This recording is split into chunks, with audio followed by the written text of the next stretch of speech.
What the hell do you want from me?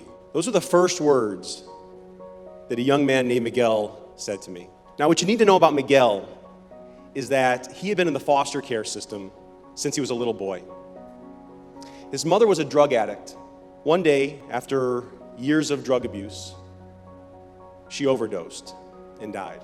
So imagine everything you know in terms of your reality and your family, and all of a sudden it was torn apart, almost overnight. And a very long journey in the child welfare system began. The foster parents, something would come up in their life and they couldn't keep him as a foster child, or a social worker would get a new job or move out of the area. And so that pattern of distrust and anger and abandonment just repeated itself over and over and over again. And this became Miguel's story. When I met him, I was just hired to be his counselor in this program for youth who were transitioning out of the foster care system. And so there I was, face to face with Miguel that day, who just saw me as another person passing through his life, but didn't really care, and then I'd be on my way. And so that first day, when I went up all excited to meet him, this new young man I was going to be mentoring and counseling, he looked right at me and said, "What the hell do you want with me, man?" And walked away. A lot of the issues that Miguel was going through and struggling with and dealing with were exactly what kids are going through today. Our team did a survey of 1,800 teens online, and this was the question we asked them. It was an anonymous survey of teenagers, and the question was, "I'm currently lying to my parents about." And the number one answer, over 31% of the kids said, suicidal thoughts.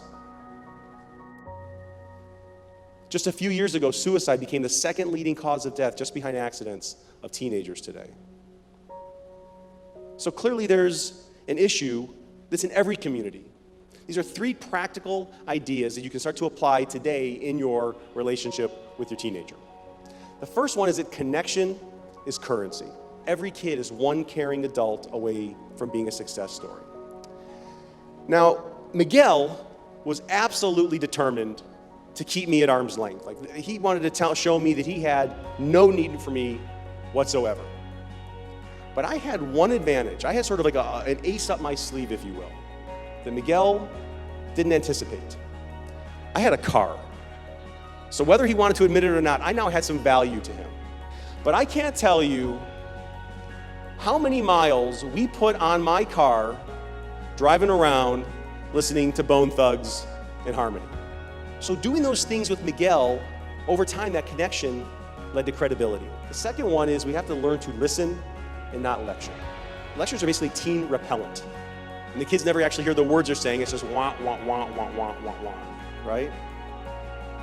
The key is that we have to start to train ourselves to go into listening mode and not lecturing mode. But sometimes we miss the point that they're not quite ready to talk about something. And we have to really also train ourselves to think about when is the right time to have the conversations that we want to have. And this is not easy, I get it. I don't want to make it sound like my relationship with Miguel was all rosy. He and I hit some major bumps in the road. We were sitting in my car, and he just started cursing at me and yelling. But what was amazing was that very quickly, all that anger and that vitriol turned to tears. And it just started flowing and flowing and flowing and pouring out of him. And he talked about how lost he felt in his life, and how alone he felt, and how he felt like adulthood was just coming at him like a high-speed train, and he had no idea what to do with it. And it was really the first time in the over 2 years that I was working with him at that point that he got really real with me. I mean, he really let me in and really let me see what was going on. But if I had pushed it any sooner, there's no way I would have been able to get there with him. He had to get there in his own time. And he was able to really start to let go of some of the stuff that he'd been holding in for years and years and years. And it ended up being a major turning point in his life. We have to learn to listen and not lecture. Now, the third major key that I want to share with you tonight is that we have to make sure we learn to choose our battles wisely. And this is the hard stuff of parenting. Can I let go of this? I see parents often, unnecessarily at times, weaken their relationship with their kid about, and it's school. According to recent research done by the American Psychological Association, 45% of teenagers report being stressed about school. And I shared with you before the suicide statistics. It's become the second leading cause of death in the United States amongst teenagers.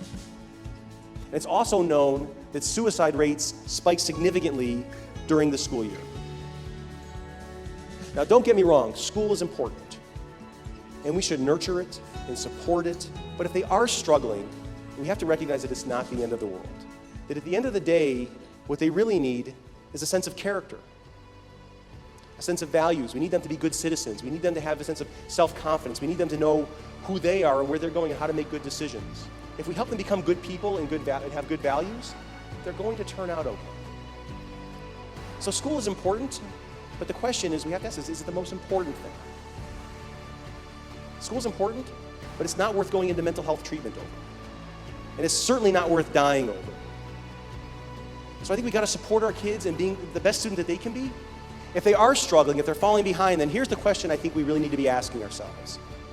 What can they be successful at? So maybe they're not naturally a student. Maybe academics aren't their thing. What are they good at? Are they really good at a particular sport or an instrument, or it's some kind of community service? Are they good at leadership? Are they good at a trade? Are they good with their hands? Help them find the thing that they can be successful at and nurture that. Every kid is one caring adult away from being a success story.